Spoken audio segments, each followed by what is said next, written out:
And we actually have enough time for one more question here. And with this, we'll start with Mr. Jain. And the question is, what actions related to education will you take in the first 90 days? All the above.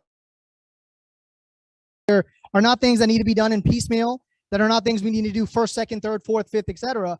All of these need to be done at the same time. As governor, when I'm appointing the people to run my education departments, when I'm enforcing and creating a budget, all these things need to be at the table and discussed right away.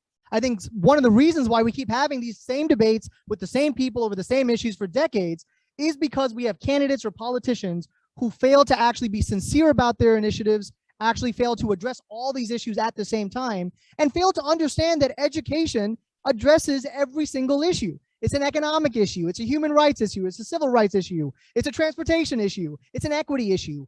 All of these things tying together, and hopefully throughout the course of this evening, I've shown how mindful we are about looking at everything in a sustainable manner, how we're looking at things not just in the short term, but the long term as well. And most importantly, we are actively engaging residents and community members from every community, not just right now, not just after the election, not just during the budget process, but from the first day I launched my campaign a year and a half ago, where every single thing is run in partnership, like organizations like BHAV, right? Where you're bringing all the community members together, creating new policies, creating equitable actions that we can take.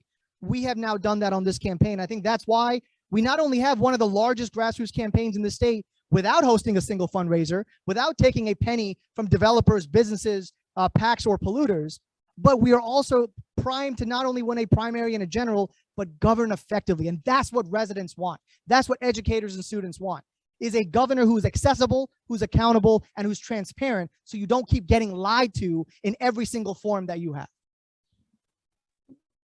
Next will be Mr. Perez. Well, I've had the privilege of working for President Obama as your labor secretary and as the head of the Civil Rights Division, and here in Maryland as the Secretary of Labor.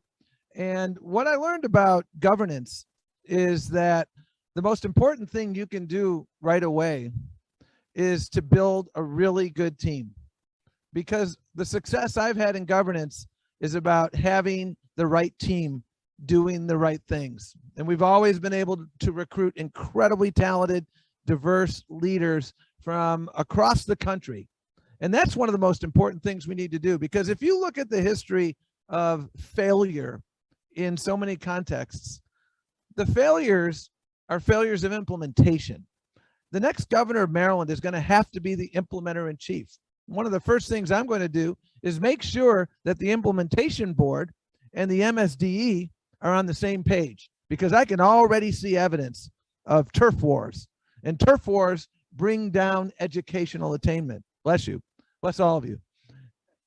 I would also say that it's not simply education. Again, as I've said in response to my answers, you know, we have to take a holistic view of this. So I've said early on, I'm going to appoint a climate and resilience coordinator day one, who's going to have a whole of government approach to this, because you know what? Offshore wind is going to be a remarkable employer of the future.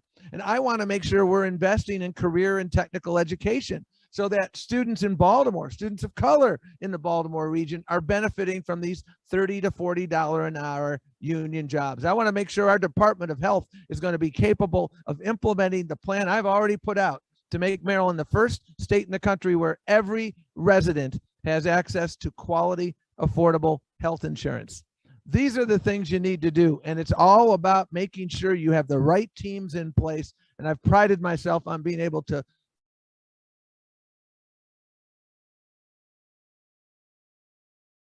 Our motto, GST, get stuff done. Thank you, Mr. Perez, for that, and also for your blessing. Next is going to go to Mr. Barron. Thank you. So the reason I'm in this race is because Maryland is stuck when it comes to solving major problems. I mentioned the lack of progress in education over 20 years.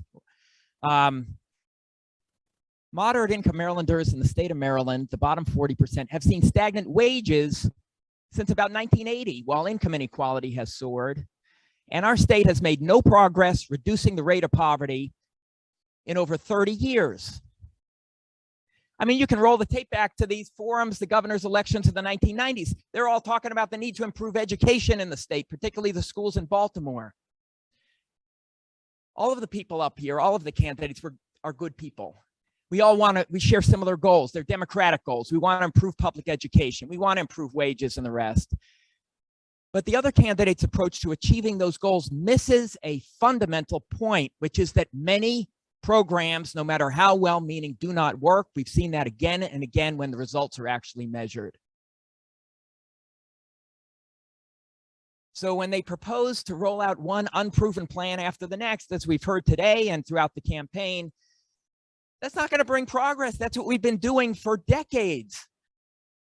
I mean, 20 years from now, while our kids look back at this time, say we faced all these persistent problems, stagnant student achievement and poverty and the rest, and say we just kept doing the same thing again and again? Or will they say that at this moment, Maryland did something differently? We pioneered a new governing approach, and this would be the focus of my 90 days, to bring to government the people and the vision to start focusing spending on programs that have been tested and proven to make a big difference in people's lives, so that we can finally move the needle on student achievement and stagnant wages and poverty and racial equity and other problems that are damaging the lives. Thank you, Mr. Byrne. And last but not least, Mr. King.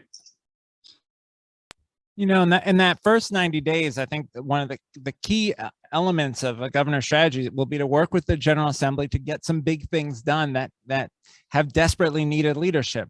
One is to build on top of the blueprint. I talked about accelerating the increase in teacher pay, raising the salaries of paraprofessionals, investing additional resources in mental health services and school counselors.